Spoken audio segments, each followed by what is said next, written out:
बिहार से कितना पलायन हुआ है, कितना पलायन होता है, उसका जनगणना कीजिए ना, तब आपको पता लगेगा कि बिहार में विकास क्या और देश में विकास का स्तर क्या है। वो सबसे बड़ा भ्रष्टाचार है, जाति जनगणना का भ्रष्टाचार है, 500 करोड़ का भ्रष्टाचार है। किस चीज़ में जाति जनगणना आपने किया? आज बिहार के किसी भी घर में जाके जनगणना के बारे में पूछिए, कहते हैं हमारे यहाँ हुआ ही नहीं है। कि बिहार में हुई जाति जनगणना से किसी का भला होने वाला नहीं है, और ये फेक जाति जनगणना है, और इसमें भ्रष्टाचार 500 करोड़ का हुआ है। देखिए, राहुल गांधी जी जिस गठबंधन में है, उस गठबंधन का काम यही है, चाहे नीतीश कुमार है, चाहे केजरीवाल जी हैं, ये लोग जाति विशेष की ही राजनीति करते हैं। लेकिन जाति जनगणना करके एक छोटी मानसिकता को दिखाते हुए अपने सरकार के फायदे के लिए एक जाति विशेष को दिखा देना, एक धर्म विशेष को ज़्यादा दिखा देना, ये कहीं से कहीं तक सही नहीं है, और हम लोग इसका विरोध करते हैं। हमारी पार्टी इसका सिरे से खारिज करते हैं जनगणना को। जातीय जनगणना जो है लगातार उसको लेकर के विरोध भी हो रहा है, तो कहीं ना कहीं हर कोई उसके पक्ष में भी है। लेकिन सबसे बड़ा सवाल उठ जाता है कि आखिर आज के समय चुनाव के दरमियान ये जो जाति फैक्टर निकल करके सामने आ रहा है, हालांकि भारत में चुनाव हो और जाति धर्म पर बात ना हो ऐसा संभव नहीं है, लेकिन जब चीज़ें लिखित तौर पर देने लगी जाए और उसके बाद अगर देखा जाए तो विधानसभा के चुनाव भी नजदीक हैं, और उसके लिए संपूर्ण रूप से विपक्ष ने बात बोल दी है कि छत्तीसगढ़ में जिस तरीके से अगर चुनाव जीतते हैं तो वहां पर भी जातीय जनगणना होगी। राहुल गांधी ये बात कहते हैं कि जातीय जनगणना ही एक विकास का नया रास्ता है। इसी को लेकर के आज हम चर्चा करेंगे। लोक जनशक्ति पार्टी के दिल्ली के प्रदेश अध्यक्ष शंकर मिश्रा जी आज हमारे साथ मौजूद हैं, जिनसे हम आज जातीय जनगणना पर बात करेंगे, क्योंकि जिस तरीके से बिहार में जातीय जनगणना निकाली गई उसके बाद से ये मामला जो है लगातार तूल पकड़ रहा है। क्या लग रहा है, जातीय जनगणना की आज इतनी आवश्यकता हो गई है कि आज धर्मों के नाम पर, SC, ST, OBC के नाम पर लोगों को बांट करके वोट मांगा जाएगा? ये सरकार की विफलता को गिनाती है। जातीय जनगणना होना चाहिए, लेकिन उसका सही मूल्य और निराकरण निकलना चाहिए। बिहार में जिस तरीके से हुआ है वो सबसे बड़ा भ्रष्टाचार है, जाति जनगणना का भ्रष्टाचार है, 500 करोड़ का भ्रष्टाचार है। किस चीज़ में जाति जनगणना आपने किया? आज बिहार के किसी भी घर में जाके जनगणना के बारे में पूछिए, कहते हैं हमारे यहाँ हुआ ही नहीं है। तो इन्होंने एक जाति विशेष को दिखाने के लिए जनगणना किया था, जिससे सरकार को फायदा पहुँच सके। बाकी कोई जनगणना नहीं। हमारी पार्टी सिरे से नकार चुकी है, लोक जनशक्ति पार्टी रामविलास और मेरे राष्ट्रीय अध्यक्ष चिराग पासवान साहब सिरे से इसको खारिज करते हैं। हम लोग भी इसको सिरे से खारिज करते हैं कि बिहार में हुई जाति जनगणना से किसी का भला होने वाला नहीं है, और ये फेक जाति जनगणना है, और इसमें भ्रष्टाचार 500 करोड़ का हुआ है। लेकिन विपक्ष ने तो इसको पूरा मुद्दा बना लिया है। कह रहे हैं कि राहुल गांधी भी कह रहे हैं कि जातीय जनगणना ही एक विकास का नया रास्ता तय करेगी। आखिर जातीय जनगणना कैसे विकास का एक नया रास्ता तय कर सकती है? देखिए, राहुल गांधी जी जिस गठबंधन में है, उस गठबंधन का काम यही है, चाहे नीतीश कुमार है, चाहे केजरीवाल जी हैं, ये लोग जाति विशेष की ही राजनीति करते हैं।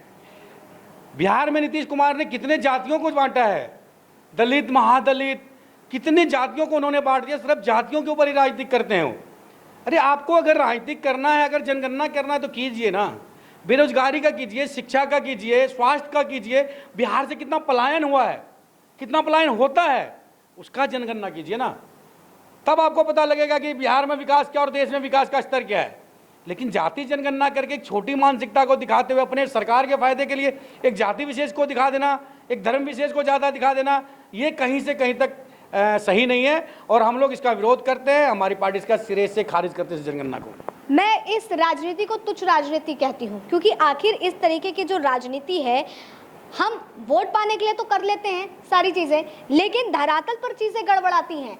आपस में लोगों का मनमुटाव होता है, फिर होता है कि वाकई हमारे देश में जाति धर्म के नाम पर सारी चीज़ें चल रही हैं। नहीं करना, अगर जाति के नाम पे ही बिहार में, मैं बिहार की बात कर रहा हूँ क्योंकि जनगणना भी वहाँ हुआ है, अगर बिहार में जाति के नाम पे ही, जनगणना के नाम पे अगर ये लोग मानते हैं कि सही जनगणना है, सरकार अगर मानती है, तो जिसकी अभी RJD कह रही जिसकी जितनी भागीदारी उसकी उतनी हिस्सेदारी, तो CM बना देना चाहिए किसी मुसलमान अल्पसंख्यक को, क्योंकि सबसे ज़्यादा भागीदारी उनकी दिखा रहे हैं। और फिर उसके बाद कितने यादव समाज से इन्होंने CM बना रखे हैं, और OBC समाज कितना बड़ा वर्ग है, उनसे कितने इन्होंने वो बना रखे हैं। अगर जाति की बात करते हैं तो इनको नीतीश कुमार जी को इस्तीफा देकर किसी मुस्लिम या किसी यादव को CM बना देना चाहिए, और इन लोगों में कम से कम जो जाति के नाम पे ही अगर ये कर रहे हैं तो जाति के नाम पे इनको हिस्सेदारी देना चाहिए। हम लोग तो नहीं मानते कि जनगणना किसी, क्योंकि पासवान समाज को, जो हमारे नेता जिस समाज से आते हैं, उसको और घटा के दिखाया गया। उसमें और 3 समाज है, उसको देखते हुए 9% है, बिहार में पासवान समाज, लेकिन उसको 5 पॉइंट कुछ दिखाया गया है। तो ये सरकार की मानसिकता है। जी शंकर जी, मुझे ये बताइए, जब मैं जनता के बीच में जाती हूँ, जनता से बात करती हूँ, इस मुद्दे पर बात करती हूँ, तो जनता का भी कहना ये होता है कि आखिर आपने हिंदुओं को इस तरीके से बांट करके क्यों दिखाया, अल्पसंख्यकों को भी बांटते। अगर आपको जाति जनगणना करनी ही थी, आप एक तरह से पूरी तरीके से यहाँ पे धर्म की भी राजनीति कर रहे हैं और जाति की भी कर रहे हैं। हाँ बिल्कुल कर रहे हैं। अगर देखिए सभी जाति के, अल्पसंख्यक समाज में भी कई सारी जातियाँ हैं, उनमें भी कई सारी जाति होती है, लेकिन उनको एक दिखाया जाता है। हिंदू धर्म के अंदर जितनी भी जातियाँ हैं उनको अलग अलग करके दिखाया जाता है। तो ये मैं सही नहीं मानता इसको, क्योंकि जाति धर्म की राजनीति नहीं करना चाहिए, मेरी पार्टी भी नहीं मानती है। जात पात से ऊपर उठ के देश के विकास के लिए, राज्य के विकास के लिए काम करना चाहिए। और जो भी सरकार ये करती है उसको युवाओं के भविष्य की सोचना चाहिए, अपने देश की भविष्य, अपने राज्य के भविष्य की सोचना चाहिए। शिक्षा पे ध्यान देना चाहिए, स्वास्थ्य पे ध्यान देना चाहिए, रोजगार पे ध्यान देना चाहिए, हमारे राज्य से पलायन ना हो उस पर ध्यान देना चाहिए, ना कि जाति जनगणना का रट लगाना चाहिए। एक कहावत कही जाती है कि जितना आसान एक लकड़ी के गट्ठर को तोड़ना है, जितना मतलब कि जितना मुश्किल एक लकड़ी के गट्ठर को तोड़ना है, उससे ज़्यादा आसान होता है एक लकड़ी को तोड़ना। तो क्या इस गट्ठर को खोल करके तोड़ने की कोशिश कहीं ना कहीं की जा रही है? बिल्कुल बिल्कुल। जो ये सर्व समाज एक है, हमारा देश सभी को मानने वाला देश है। इस देश में सभी प्रकार की जातियां हैं, सभी प्रकार के लोग रहते हैं, हिंदू, सिख, मुस्लिम, सिख, ईसाई, सब भाई के समान रहते हैं। लेकिन इस प्रकार से जाति जनगणना करके आप एक द्वेष पैदा करते हैं और राजनीतिक द्वेष भी इसमें होता है। तो इसीलिए इन चीज़ों को नहीं करना चाहिए, बचना चाहिए। और बाकी सरकार उनकी है, बिहार में उन्होंने करवाया है, लेकिन ये कहीं से निष्पक्ष और सही जनगणना नहीं है, क्योंकि हुआ ही नहीं है। हम लोग इसको सही नहीं मानते हैं और सिरे से खारिज करते हैं। और जो भ्रष्टाचार 500 करोड़ का हुआ है, अगर शिक्षक करने गए हैं उनको सरकारी वेतन मिल रहा है, अगर शिक्षकों ने जाके जनगणना किया, जैसे भी फेंक हुआ है, तो उसमें पैसा खर्चा कहाँ से 500 करोड़ हो गया। हम लोग ये मांग करते हैं कि सबसे पहले इसकी भी जांच होना चाहिए।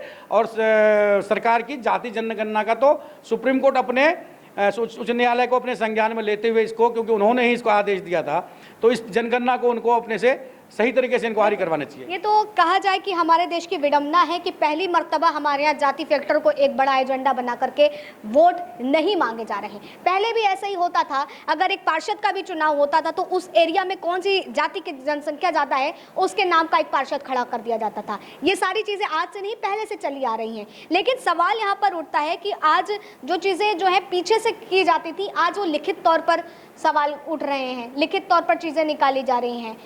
इसको आप कैसे देख रहे हैं? देखिए, आज युवा पढ़ा लिखा वर्ग है, ये पहले हो सकते थे। पहले लोग मतलब शिक्षा में कमी थी हमारे यहाँ, और जाति विशेष, जिस जाति विशेष से जीत के भी लोग आते, क्या उस जाति विशेष का उन्होंने बहुत ख्याल रखा है। जो होता आ रहा था, तो अभी मैंने आपसे पूछा, बताया आपको, जिस जाति की जितनी भागीदारी, फिर तो उतनी इसको भागीदारी मिलनी चाहिए। जिस जात से लोग चुन के आते, क्या उसका सही मायने में उनका भला कर पाते हैं? नहीं, वो सिर्फ अपना भला करते हैं, अपने परिवार का भला करते हैं, अपने लोगों का भला करते हैं। इसलिए जात पात से उठ के राजनीति कीजिए। आज देश तरक्की कर रहा है, और आज हम मजबूत राष्ट्र के उसमें हमारा गिनती आ रहा है देश का। तो हम लोगों को जात पात से उठ के, अब जो धर्म मजहब जात पात से उठ के राजनीति करना चाहिए। एक युवा देश है, पढ़ा लिखा देश है। आज हमारे युवा समझते हैं, सोचते हैं, वो जात पात से उठ के और विकास और शिक्षा के मुद्दे पे वोट करते हैं और सरकार चुनते हैं। इसीलिए अब हमें जात पात से उठ के उसके ऊपर शिक्षा, स्वास्थ्य, और क्या हम अपने बच्चों के भविष्य के बारे में सोचते हैं, क्या उनके लिए कर सकते हैं, वो करना चाहिए। क्योंकि कल को हमारे बच्चे हमसे पूछेंगे, जब ये देश में ये इस तरीके की राजनीति हो रही थी, तो आप लोग भी नेता थे, तो आप लोगों ने इसका विरोध क्यों नहीं किया?